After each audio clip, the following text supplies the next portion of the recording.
If you like the video, make sure to like, subscribe, and comment. For more videos like this, what are the most scary, eerie, and unexplained mysteries you have ever experienced? I've got a couple. When I was about 10 to 12, a neighborhood buddy and I were camping in the woods.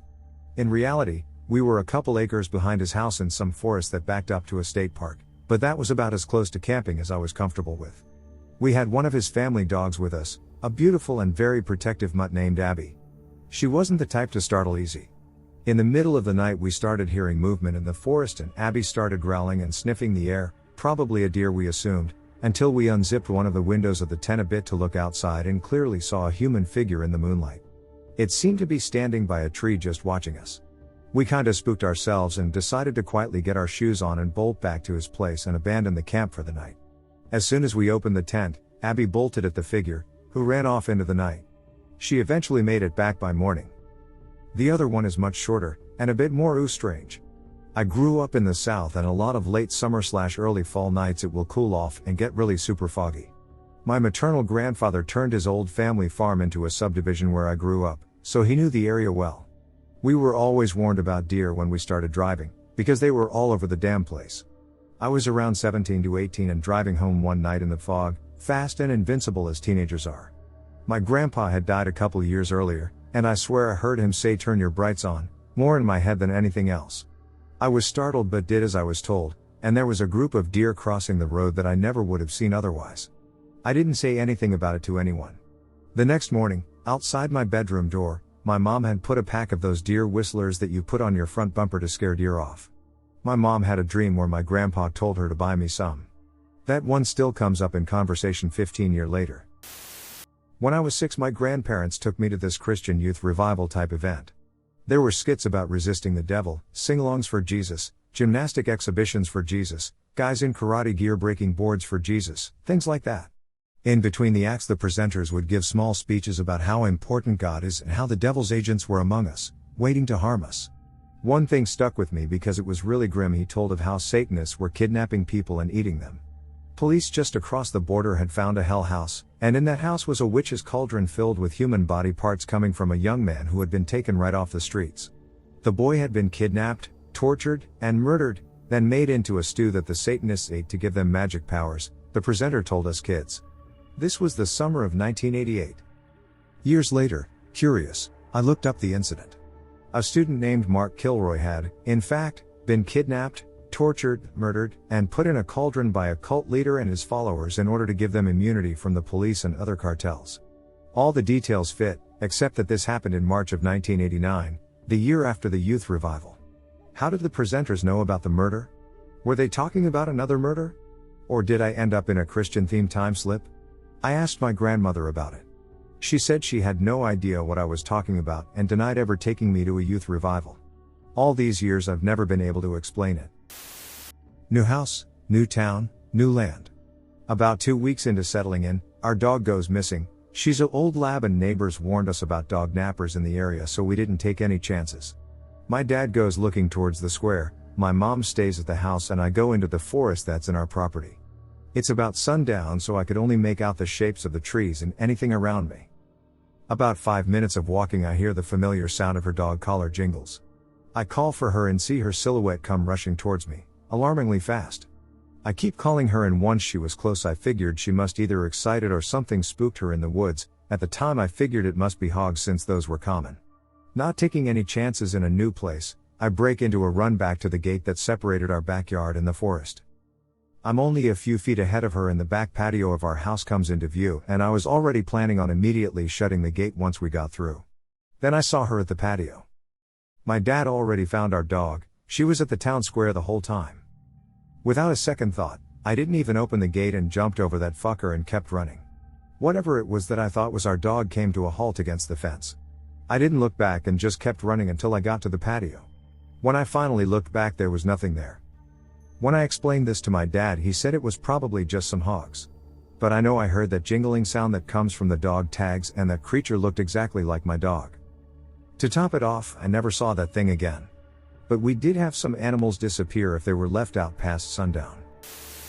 About 20 years ago, I dropped off a friend who was hiking a section of the Appalachian Trail, and decided to hike for a couple of days while I was there. I had a much lighter pack and hiked north into the Georgia mountains, planning on doubling back and crossing paths to say goodbye on my way back south. The trail was on a narrow ridge among a grove of, I think, hornbeam's large trees with smooth, white bark.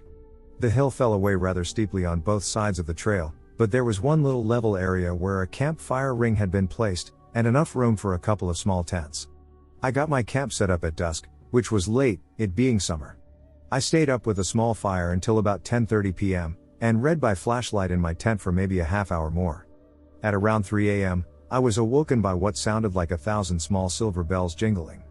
I was far up onto the trail that I wasn't near any road, and hadn't heard any road noise or other man-made noise all evening.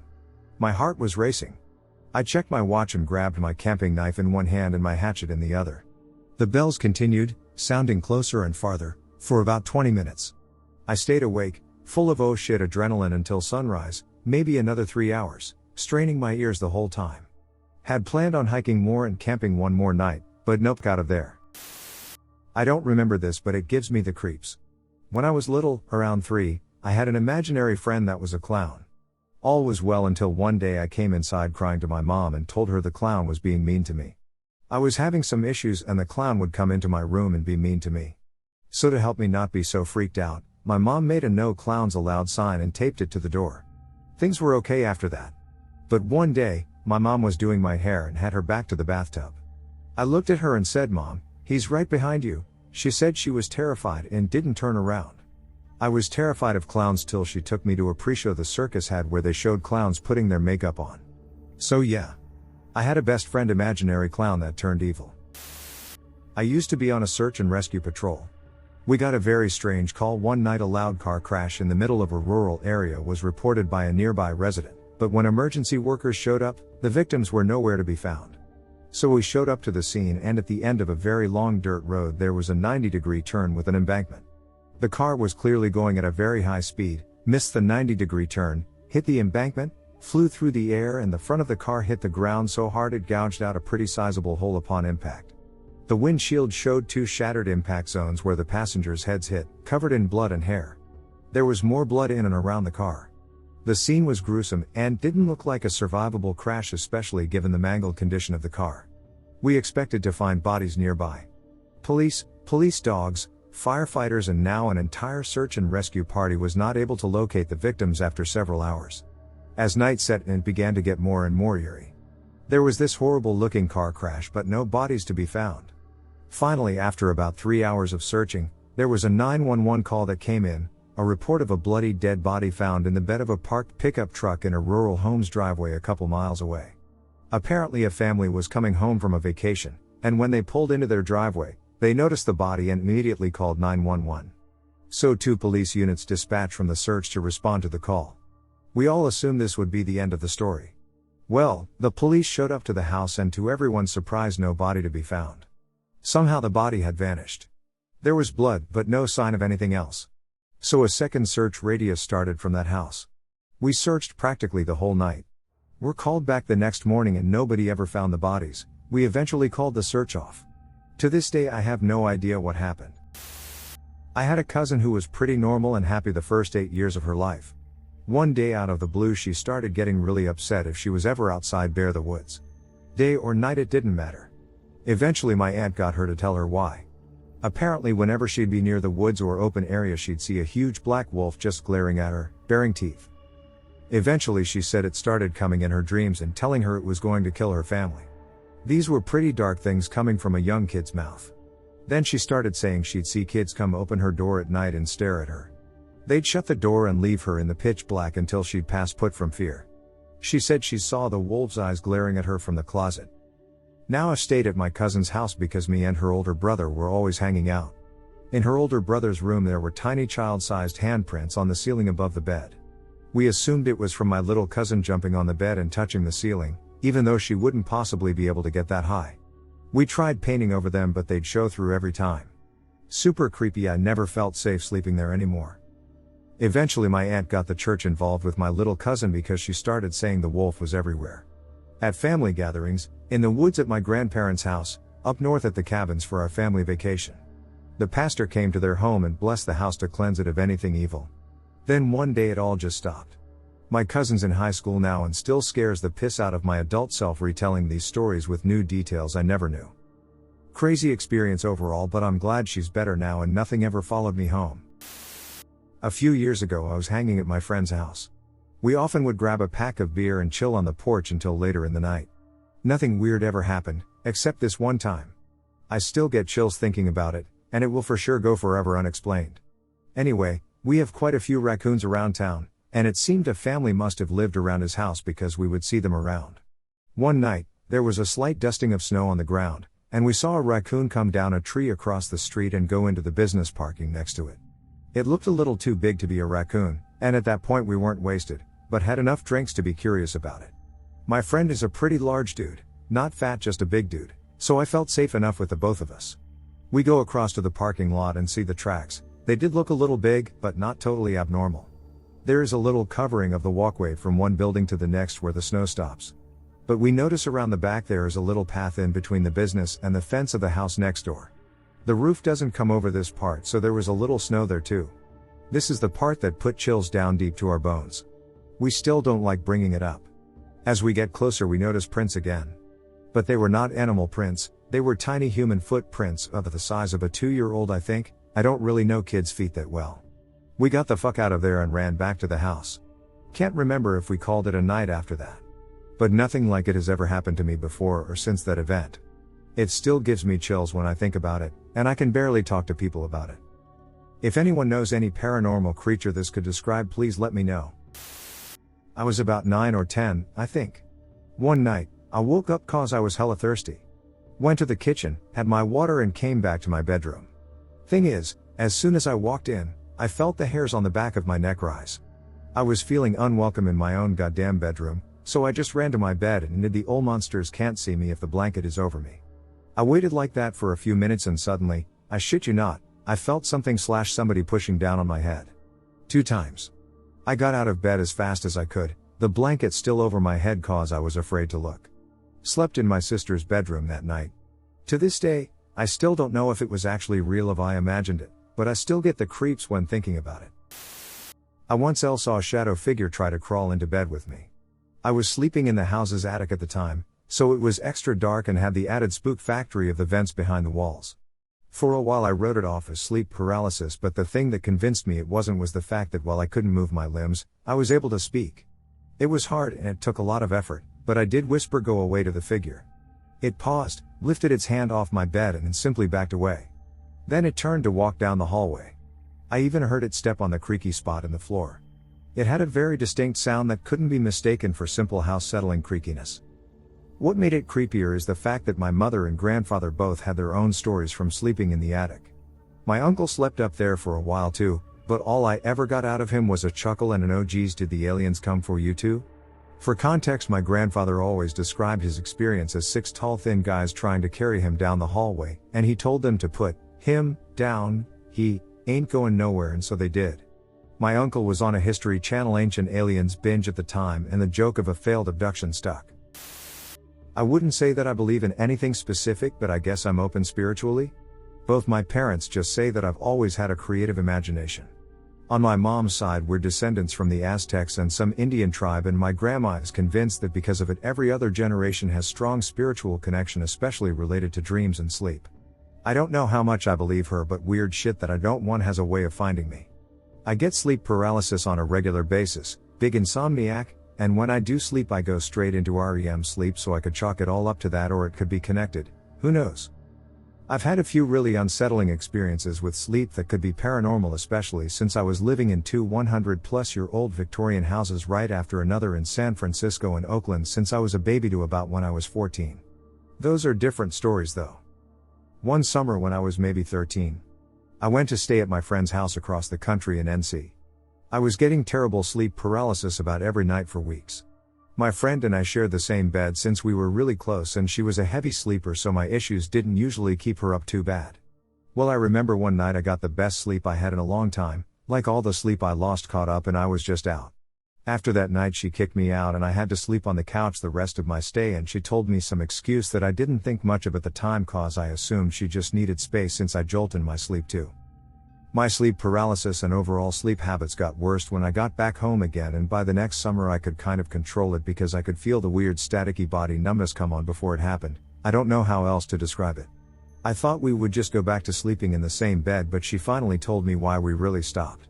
Apparently that night I got really great sleep. She woke up to see a ceiling high black figure looking down at me, not moving, and it stayed there until she managed to sleep.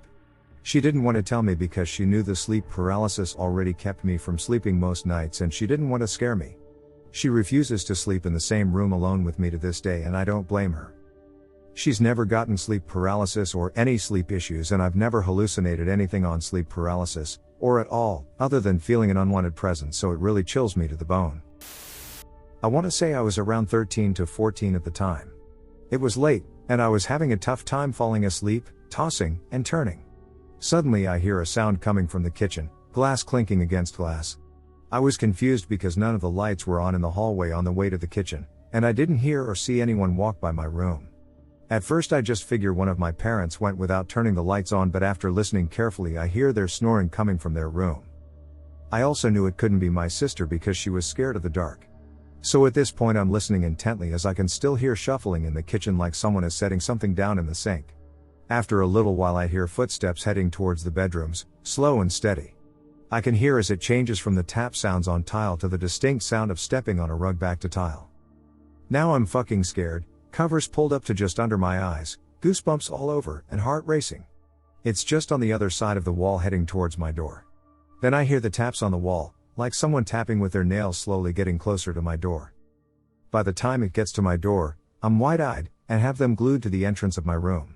I didn't see anything, but almost as if it was right next to my bed I hear a female voice whisper, "I can see you." When I was younger, maybe 11, my mother and her ex-boyfriend started to get into EVP, electronic voice phenomenon, and wanted to see if they could contact spirits. I was always skeptical and still am, but would join them when they did their sessions to listen and be near my mom. The house I had lived in had been a multitude of different outfits converted to apartments, and the most outstanding one was that it was a woman's reformatory, basically an old prison for females, a long time ago. The apartment we lived in was small, so my youngest brother slept in a crib in the living room, which was directly adjacent to my mother's room where the EVP recordings happened. My mother and her ex never really got anything concrete. Bangs, loudish static, but never anything good. One night my mother asks, "What's in the woods?" And my 3-year-old brother, who was barely forming sentences, from a deep sleep says, "Don't go into the woods," so calm and crisp. I still shiver and wonder what was out there.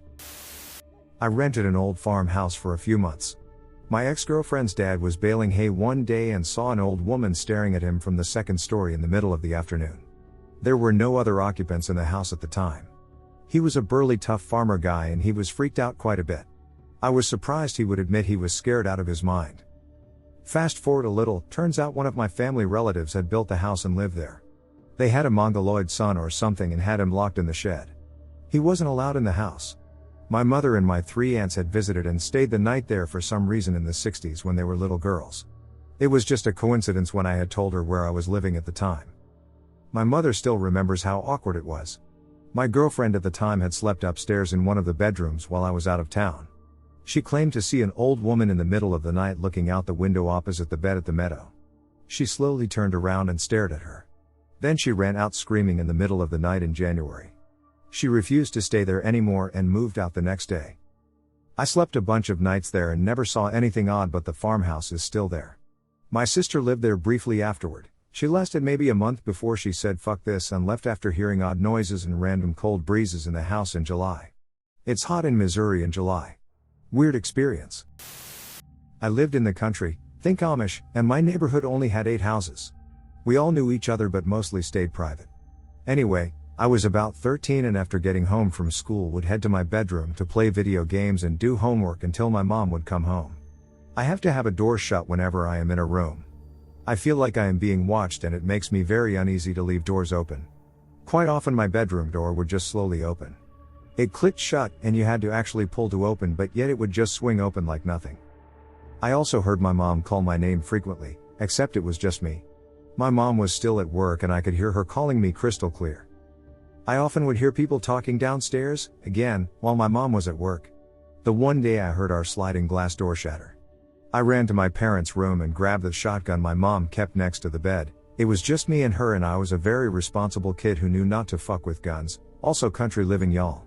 My heart was pounding and I had my finger next to the safety and away from the trigger and gathered all my courage to go down the stairs. My house was set up so that the front door was immediately in front of the stairs and you could turn right to our den and dining room, or turn left and do down the hallway to the kitchen and family room with the sliding glass door. It was basically a pretty open loop with an open staircase. I had the gun in front of me at the top of the stairs and called out, "Get out," and listened. There was some glass crunching and then silence. I slowly walked downstairs, nearly pissing myself, and made my way towards the family room. There was fucking nothing, glass door still intact, no broken windows, nothing. I ran back upstairs, put the gun back, and cried. The last time I stayed home alone was because I was in my room after school waiting for my mom to get home. We had no pets, no air conditioning, nothing that made sense for what happened. I was playing a game when I hear a loud boom, my floor shook and my door flew open so hard it dented my wall. I ran out of that house so fast I forgot my shoes and the front door locked behind me and I couldn't, and didn't want to, get back in. My mom came home a few hours later to find me sitting on our doorstep crying. She found a babysitter and I stopped staying home alone. My sister lives in that house now and has absolutely no issues. I still get occasional weirdness in our home my husband owns. We went to Hawaii 1 year with my husband, his sister, her husband, and his parents. When we got back, we were chatting with my neighbor who commented that they saw my husband's father come into our house while we were away, with his dad. They got quiet and refused to talk about it further. The power was out, and The Incredible had just come out, so my parents took us to the movies.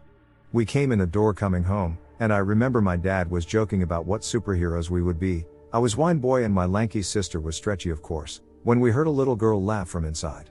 I mean, this is the unmistakable tinkling laughter of a 5 to 8 years/old girl, and it was very directional. It was 3 syllables and I'll never forget it.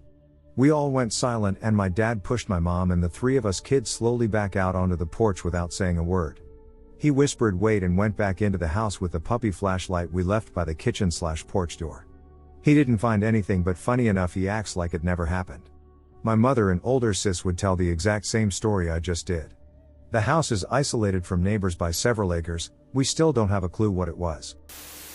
I bought a hand-carved cedar First Nations flute secondhand a few years ago.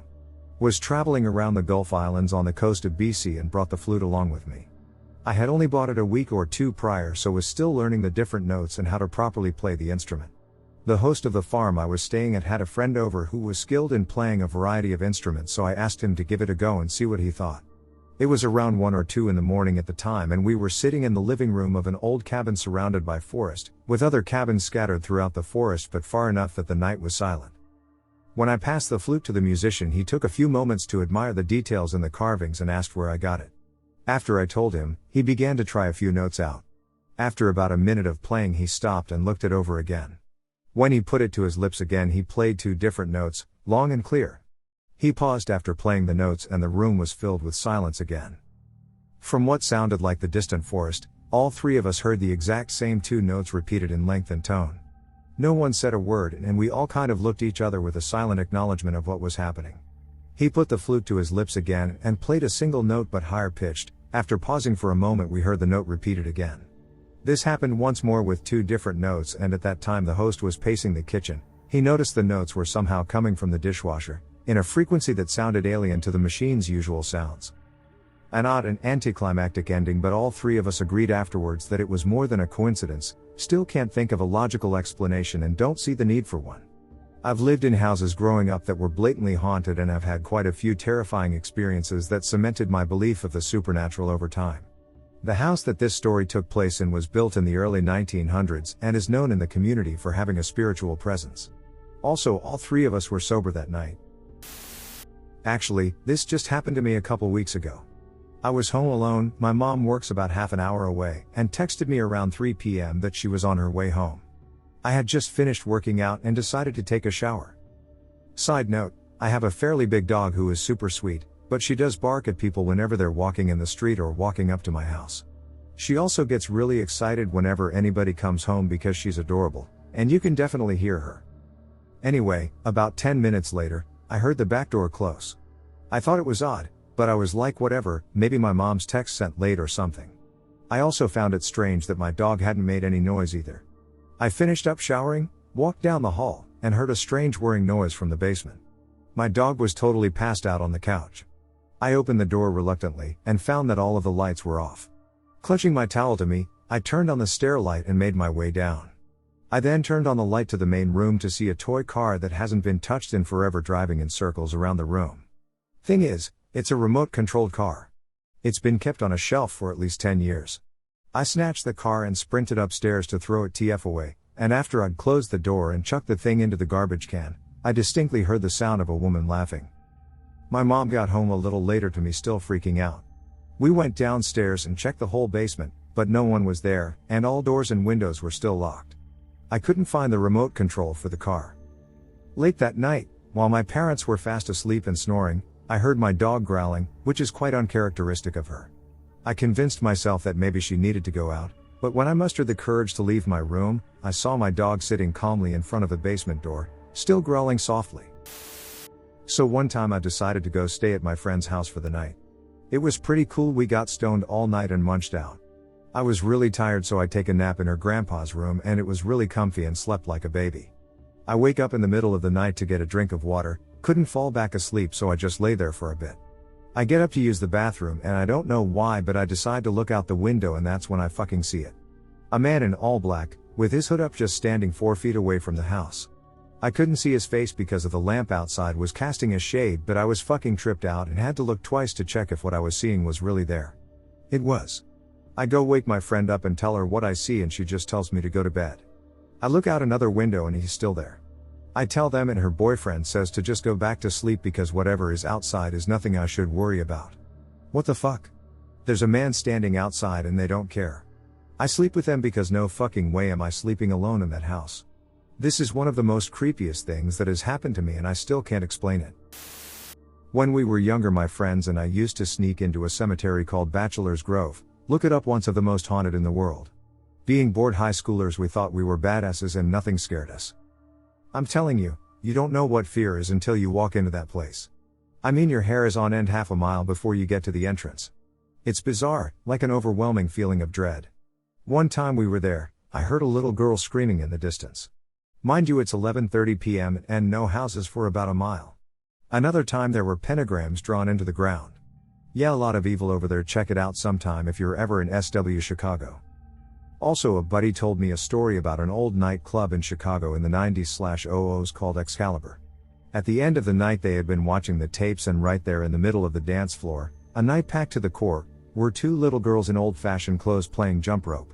If by chance anyone has seen that, or even a slimmer chance has it still, please share. Used to work with my stepdad doing general contracting.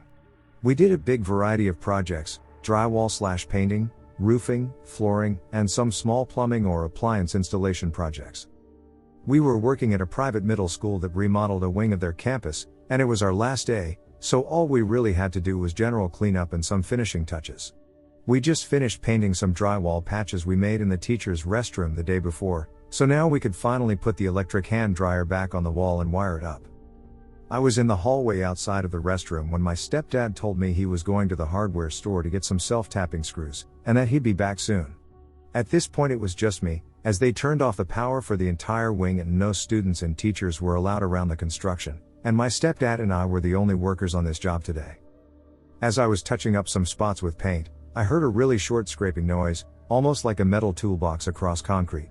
But only for like a second, so I go into the bathroom and see the disconnected hand dryer, one of those Dyson air blades, which are so dope, on the cabinet.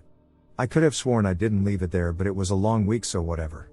I set it on the floor near the sink since I was gonna reattach it to the wall. I went back into the hall and heard that noise again, but again only for a second, so I figured it was someone outside. I go back into the bathroom and then the fucking dryer is up against the other wall. No way someone could have gotten there cause I was right outside. Now I'm kinda weirded out cause we have no lights or anything on, and it's just the daylight coming in from the hallway windows. So I open the door all the way to let some light in, and I start mounting the dryer again. As I walk back into the hallway to go to the breakers to turn them back on, that was the last thing we had to install, electrical wise, I hear the dryer start up and turn off. Now if you've used a Dyson air blade, it has a very distinct sound, so I know what I heard. But the power was still off. I ran to the breakers and flipped them on, turned on all the hallways and bathroom lights, and called my stepdad to say we were good to go. I was done. So a few days later they call our boss and he says there's something wrong with the hand dryer, but he's right by there so he's gonna take a look. We get a text later saying you guys forgot to reconnect the wires for the hand dryer. Nope, I was done. Stepdad heard my story but I could tell he was skeptical. I wish I was making it up. In 1997, my husband, 6-year-old son, 2-year-old daughter and I lived on Floyd Avenue, Rome, New York. It was an old rental house. My daughter loved to run around the supporting wall in the middle of the house. It was open on both ends to access the kitchen and lounge. She would run around it, stop, turn and run the other way, giggling the whole time.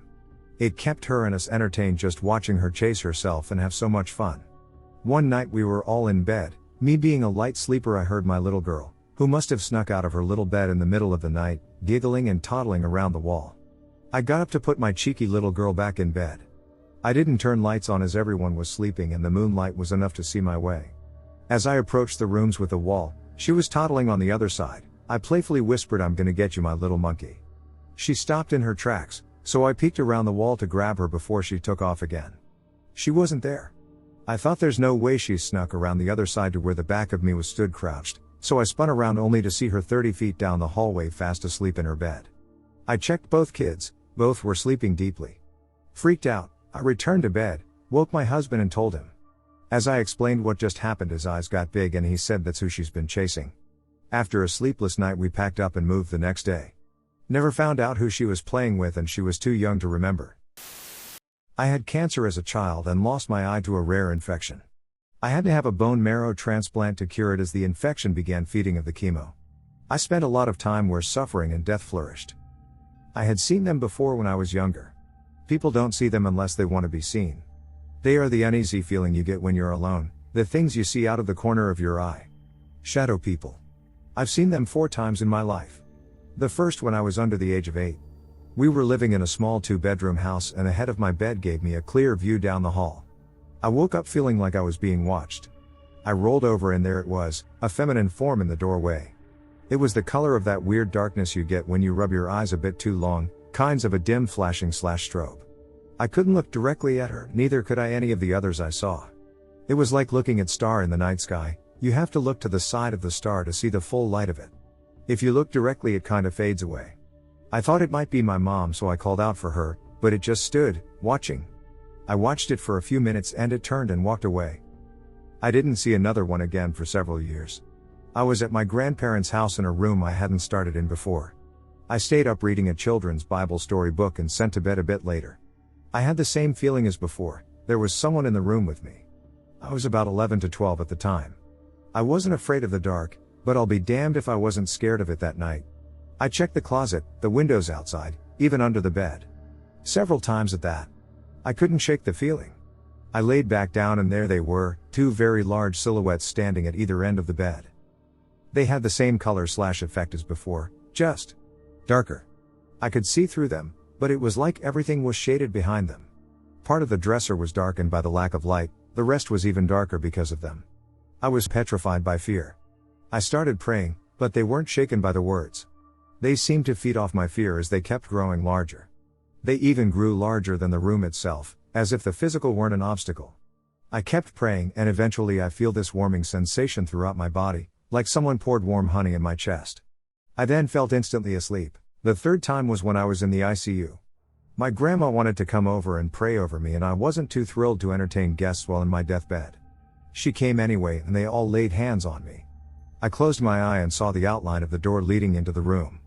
I thought I just looked at it too long and it was a burn-in image. Except the door opened. And out walks a shadow person. I thought it was death. I thought it was my time. My life flashed before my eyes, all the happy times, all the mistakes I had made. It kept walking. I didn't want to die, I never even kissed a girl. It reaches out for me. I can't leave my mama. Its hand reaches up and touches me.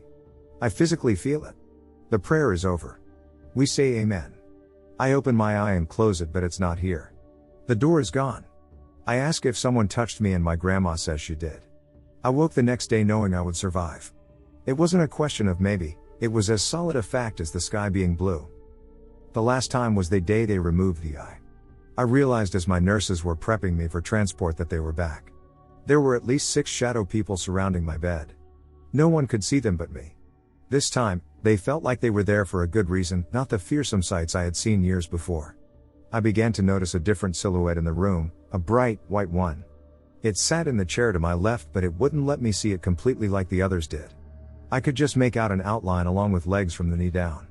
They stayed watching over me until it was time to go to surgery. My buddy and I were having a smoke in front of my house around 1 a.m., Suburban, Missouri. We were chatting normally as fellow humans do when all of a sudden we start hearing some dogs barking in the neighborhood. Loud enough that we kind of trail off the conversation listening. Then the barking picked up, louder and more dogs it seemed like. The conversation came to a dead halt as we both realized this wasn't normal. Suddenly, a terrible noise started to crescendo what seemed like a block away. It sounded like sustained car crash, metal grinding awfulness. And then, lights. Swirling lights reflecting off the back of homes a block up. This whole experience happened within about 20 to 30 seconds and then, nothing. The lights and sound immediately went away and the dogs stopped barking almost on cue. My buddy and I turned to look at each other wide-eyed and pale. Turned back to look at where the lights were coming from and saw two glowing cat eyes staring back at us. My friend knocked out and I went inside my house and didn't sleep that night. That was 7 years ago and I think about it daily. This was around the year 2000 before cell phones were ever present. I was in high school when this happened and I've never been able to explain it to my satisfaction. I woke up late for my first class. No big deal, I figured I would just skip it and carry on with my day. So I get up and glance at the clock in the kitchen. It's the same time as the one in my bedroom. I make breakfast and actually get to watch a show I rarely see because it begins after I leave, Happy Days. I found this via the old TV Guide channel where they also list the time, which I noted. I time my departure so I'll arrive right as my first class was ending and I'll have time to hit up my locker, etc., etc. I get to school and immediately see my two best friends. We chit-chat and I ask if I missed anything. They seem confused and ask what I'm talking about. I tell them I'm an hour late. They tell me school hasn't started yet. I look out the window and I swear it's darker than when I arrived not even 1 minute prior. I went to my first class thoroughly confused and have remained that way ever since. It was not anywhere near daylight savings time. Maybe I was sleepwalking, but that doesn't explain away Happy Days. I checked many clocks in the house. Somehow I arrived before I left. The time was right, I'm sure of it. Easily the eeriest thing that has ever happened to me. Rainy night in July a few years back and was in the car with 3 other friends on the way to the one's house. 2 of my friends aren't paying attention, one is driving, and I'm watching the road with her. We turn onto a road when I see what appears to be a deer on the side of it. Then I think, oh weird, that's not a deer, that's a man running across the street. Suddenly he gets to the middle of the road and just disappears into thin air. Mind you, I didn't say anything about what I saw, but as I'm thinking about what I'm seeing, the driver starts slowing down and says out loud, "Oh, a deer. No, that's a guy. Wait, now he's gone." And I reassured her I also saw the same thing. Spent the last 2-minute drive to our friend's house freaking out over what we saw, tell our friend's parents about what happened, only for them to tell us, oh, a man was hit and killed by a car down there last July. This happened about 7 years ago. I don't believe in the paranormal or supernatural, but this was the strangest thing I'd have to say I've ever experienced that I just can't explain. At the time I was in college and had started working as a runner for a law firm. The current guy that I was going to be replacing, he was going back to college after the summer out of state, was showing me the routines on delivering documents to certain places, and he also witnessed it. The incident occurred on the 3rd floor of the Hinds County Chancery Courthouse in Jackson, Mississippi. We were walking back to the elevators after dropping off paperwork with the clerk. As we round the corner we see one of the elevator doors begin to close and there's a guy in a suit in the elevator. Nothing looked out of place about him in any way. From the glance we got I just assumed he was probably an attorney. We were close enough that he could have held the door open if he was inclined to, so we got a decent look at him. Anyway, elevator doors close, so we hit the call button and wait on the next one. Except we didn't have to wait. Not 5 seconds after the other runner hit the button, the elevator door to the elevator that had just closed opened back up. Except it was empty. The elevator didn't even leave the floor, it wouldn't have had time to. From the time those doors closed, we hit the call button and they opened back up was maybe 15 seconds. So he and I both got on the elevator and started going back to the 1st floor, and while we were in there I said, "You know, I could have sworn I saw a guy in here when the doors closed while we were walking up." And the other runner immediately started freaking out and said, "Holy shit, you saw him too?"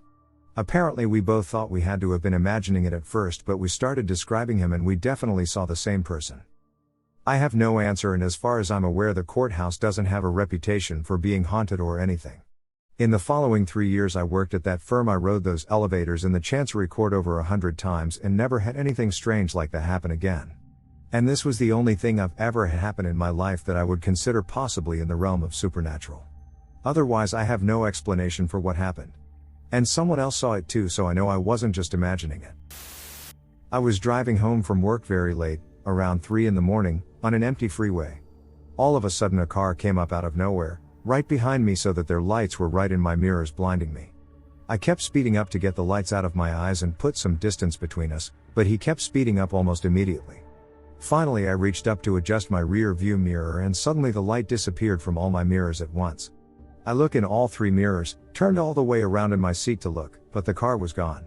The freeway was in a big city, well lit, and I could see both sides of the freeway a fair distance back, but there was nothing. There was no exit for at least a mile in front or behind me, so there's no way they could have quickly exited, and even so I would have seen the lights disappear to one side if they pulled over instead of disappearing all at once. It's such a random thing, and everyone I brought it up after to laughed it off, but to this day I can't find any explanation for the disappearing car.